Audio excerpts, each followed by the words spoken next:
देव हवाय ना घरात, मग देवाला सांभाळण्याची ताकद आणि हिंमतही ठेवा की.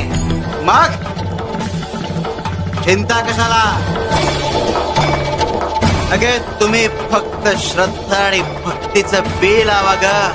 कृपेची फळं देण्याचं काम आमच्यावर सोडा. दुसऱ्यांचं दुःख पाहून जेव्हा आपल्या डोळ्यात अश्रू येतात,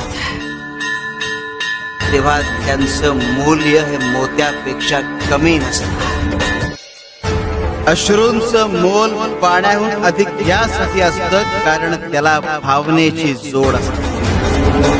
आमच्या भक्तांची भावना तळ हातावरील फोडाप्रमाणे जपतो आम्ही.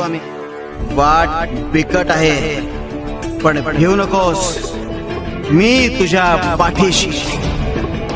शिव शंकर शंभो.